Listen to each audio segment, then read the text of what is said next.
Gunakan handfree. Jika memang kamu pemberani bukan penakut.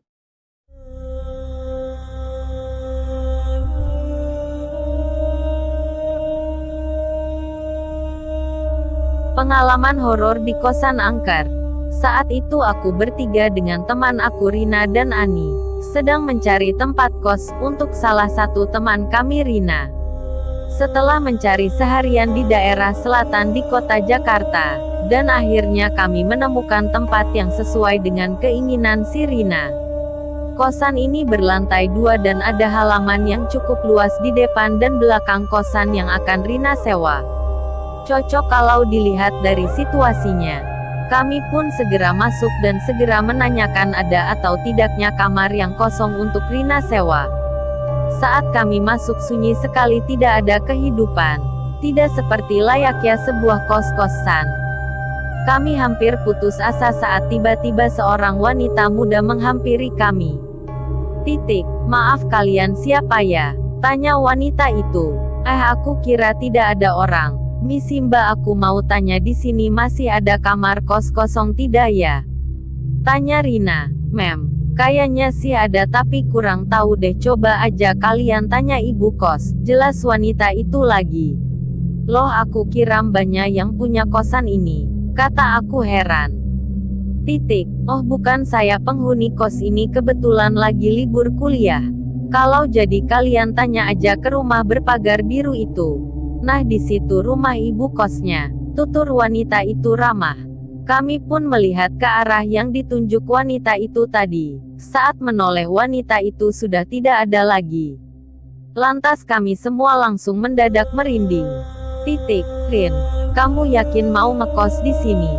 Tanya saya. Iyalah, kamu tidak lihat saya sudah bawa pakaian sama barang-barang saya. Kalau tidak jadi kan repot, masa iya saya numpang terus sama kalian berdua? Emang mau? Jawab Rina. Tapi Rin, ini tempat aneh banget. Apalagi wanita itu masa tiba-tiba menghilang gitu kata aku.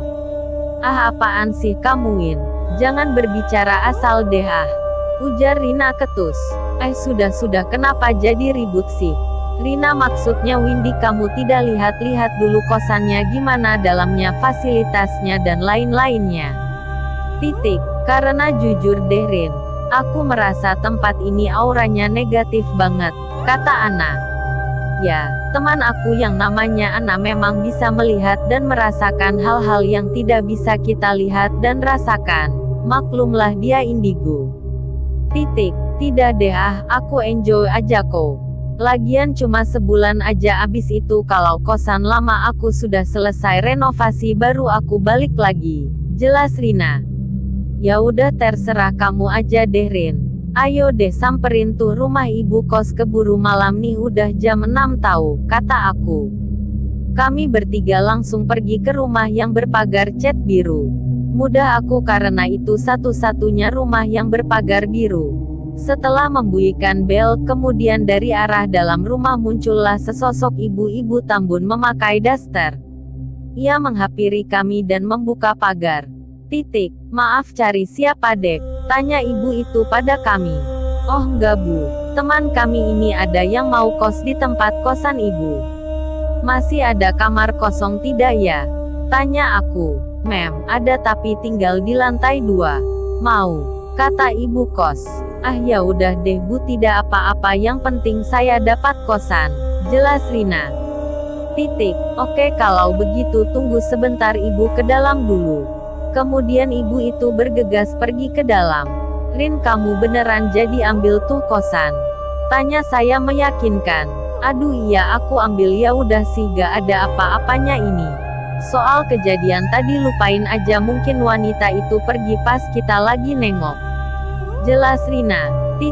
Ya, temanku ini memang tidak percaya sama hal-hal gaib. Kemudian kami melihat ibu kos menghampiri kami dengan membawa sebuah kunci. Lalu kami berempat balik lagi ke tempat kosan tadi. Saat malam dan saat sore tadi kami melihatnya sangat berbeda suasananya, mungkin karena saking banyak pepohonan di sisi halaman ini. Tanpa sadar saya melihat kalau di sana ada sesuatu yang memperhatikan kami, tepatnya di arah balkon lantai 2 yang persis mengarah keluar menghadap pagar. Tapi mungkin ini hanyalah bayanganku seorang. Sudah, lupakan saja. Perhatian aku kemudian teralihkan oleh pohon mangga besar yang ada di pojok kiri halaman. Ya, pohon itu sepertinya memiliki aura yang aneh, apalagi bawahnya adalah ayunan. Aku langsung memikirkan hal-hal aneh. Ternyata Ana sama sepertiku, ia hanya diam mematung memandangi pohon itu sebelum ia mengeluarkan pernyataan yang mengejutkan. Win, kamu tahu tidak sih di bawah pohon mangga itu ada loh penghuninya, kata Ana enteng. Serius kamu, An? Kalau begitu kita kasih tahu Rina aja, kata aku. Namun niatan saya itu dicegah Ana. Jangan, Win, dia kayaknya sudah nyaman di sini.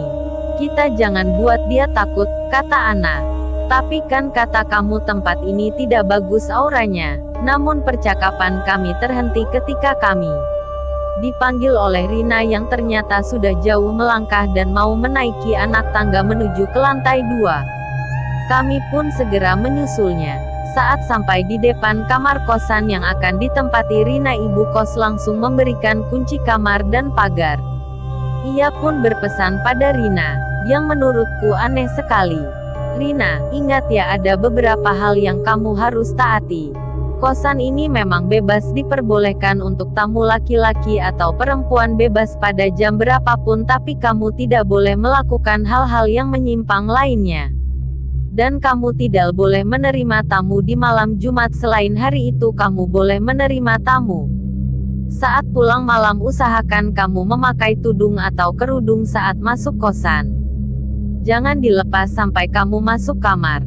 Dan pada saat jam 2 pagi sampai jam 4 ibu harap ketika kamu mendengar sesuatu yang aneh, atau merasakan hal yang aneh kamu jangan keluar, kamu bisa menelpon ibu. Ingat ya nak, aturan-aturan itu tidak boleh dilanggar dan harus dipatuhi. Itu untuk kenyamanan kamu. Jelas ibu kos panjang lebar. Aku dan Ana Sailing berpandang aneh karena baru pertama kali mendengar aturan seperti itu. Rina pun menjabat tangan ibu kos tanda setuju dan mengasih sejumlah uang sebagai pembayaran kosannya. Sepertinya Rina benar-benar tidak peduli atas peraturan aneh tadi. Yah, mau gimana lagi, akhirnya kami pun segera masuk ke dalam. Kamarnya memang sangat luas, mungkin muat untuk 5 orang. Setelah menata barang kami semua kecapean. Saat aku melihat jam ternyata sudah larut malam, sekitar jam 11 akhirnya kami memutuskan bermalam di kos Rina. Malam pertama kami yang mungkin tidak akan kami lupakan. Saat itu kami semua sudah hampir terlelap sebelum aku tersadar TV belum kami matikan. Aku bangun dan mematikan TV. Tiba-tiba aku merasa ingin sekali buang air kecil. Ya, kamar mandinya memang tak ada di dalam kamar. Kamar mandinya terpisah di luar. Akhirnya aku memutuskan untuk keluar ke kamar mandi. Kamar mandi letaknya berada di ujung karena kamar Rina berada di ujung yang berbeda, maka aku perlu berjalan ke sana. Saat aku berjalan aku merasa seperti ada yang mengikutiku. Aku membatin mungkin itu penghuni kos lain. Namun terjadi keanehan saat aku melihat ke arah belakang, aku menemukan seperti kotoran tanah merah. Mana mungkin aku? Karena aku saja baru keluar dari kamar Rina, aku juga tidak pakai sepatu. Ya sudah, aku percepat langkahku sampai kamar mandi. Suatu kelegaan saat aku bisa sampai dan masuk kamar mandi. Setelah selesai, saat aku bergegas keluar dari kamar mandi, aku melewati tangga dan aku lihat sesosok perempuan berdiri mematung dengan muka pucat dan baju penuh darah. Sontak aku langsung lari dan masuk ke kamar temanku. Aku membangunkan kedua temanku itu, tapi yang terbangun hanya Ana seorang. Kenapa sih, Win? Tanyanya sambil menguap. An, kamu benar banget, ini tempat tuh aneh banget. Aduh, Max, kamu apa sih, aku gak ngerti, kata Ana kebingungan. Tadi aku lihat ada wanita di depan tangga, bajunya penuh sama darah. Ana, jelasku. Ya udah kamu tidur aja deh. Kamu jangan ingat hal itu lagi. Titik. Gimana gak bisa ingat, coba orang seram gitu. Yang ada saya tidak bisa tidur. Udah banyak istighfar aja, kata Ana nenangin.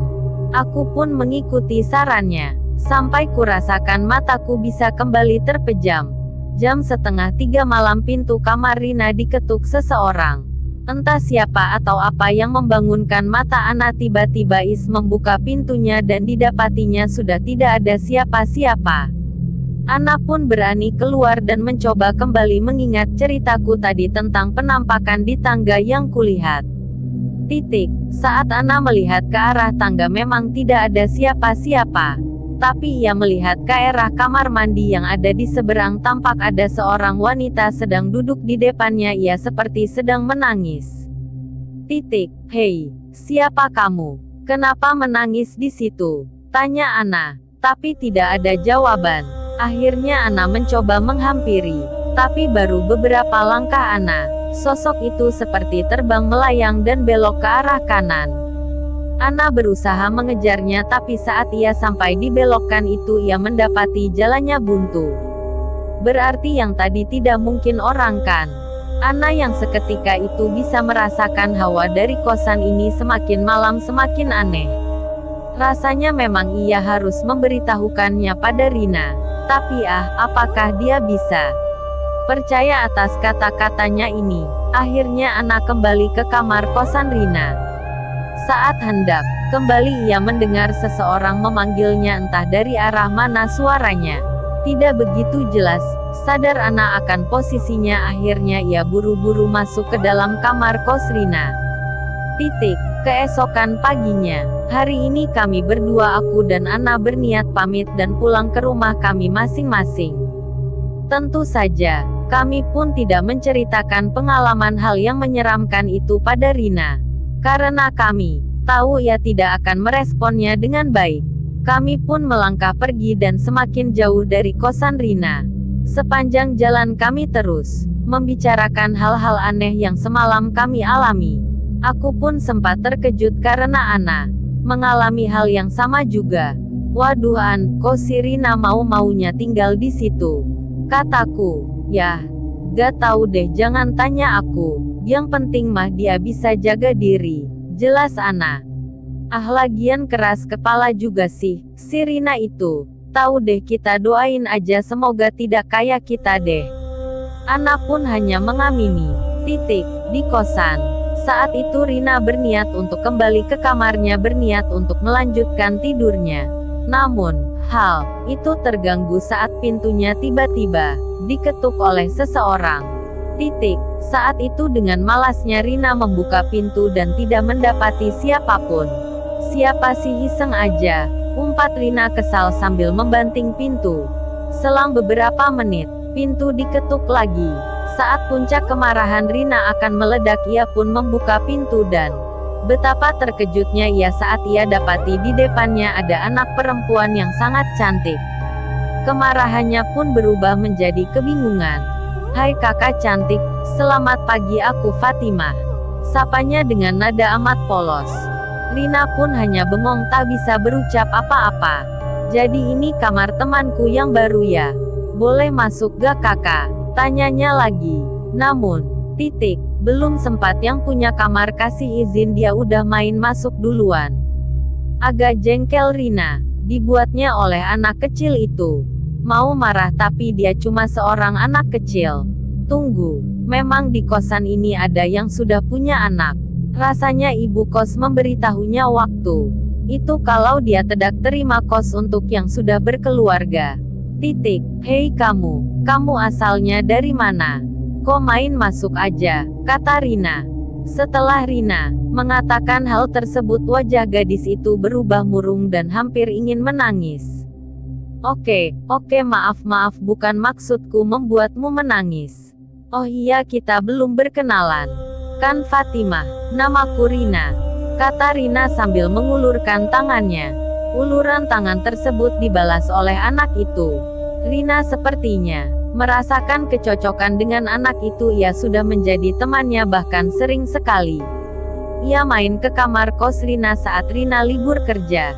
Saat itu Rina terpaksa lembur dan harus pulang malam. Akhir-akhir ini jadi sudah lama ia tidak berjumpa dengan Fatimah, gadis mungil itu. Ketika pulang malam saat itu jam sudah menunjukkan pukul 0:15 karena saking terburu-burunya pulang Rina lupa pakai tudungan. Ia baru ingat tudungan itu ia tinggal di meja kerjanya. Lalu ada perasaan ragu. Apa ia harus melanggar aturan ibu kos atau ia tidak pulang sama sekali? Lalu ia memilih untuk melanggar saja peraturan. Toh juga tak ada sanksi yang berarti, pikirnya. Ketika ia menaiki anak tangga di lantai 2 ia melihat sosok anak kecil terduduk sambil menangis. Ia pikir itu pasti Fatimah yang ingin bermain, tapi ini kan sudah larut malam. Kenapa dia masih di sini menangis pula? Rina pun menghampirinya. Fatimah, kenapa kamu belum pulang? Besok saja mainnya ya. Kakak capek sekali deh baru pulang kerja, ujar Rina sembari mengelus rambut Fatimah yang panjang. Kakak jahat, sudah lama gak main sama Fatimah. Malah disuruh pulang. Karina. Jahat. Rengeknya seketika ia berlari turun ke bawah. Rina pun mengejarnya. Namun aneh sekali Fatimah cepat sekali menghilang. Padahal jarak ia dan Fatimah tidak begitu jauh. Kemudian ia pun kembali ke atas menuju kamarnya. Betapa terkejutnya Rina saat sampai di depan kamarnya ia dapati tulisan mengerikan yang sepertinya ditulis baru-baru saja. Memakai cat, bukan darah. Iya, tulisan itu ditulis memakai darah, belum kering, tapi siapa pelakunya? Tidak mungkin itu Fatimah. Ia pun segera menghapusnya. Aneh sekali rasanya, ia tidak pernah punya dendam dengan siapapun di kosan ini, terlebih. Tulisan itu yang sangat aneh. Kamu harus ikut denganku Rina. Akan selalu aku hantui perasaanmu. Oleh kehadiranku sampai kamu benar-benar rasakan kepedihanku, sampai kamu benar-benar lupa rasanya bahagia di dunia yang sebenarnya.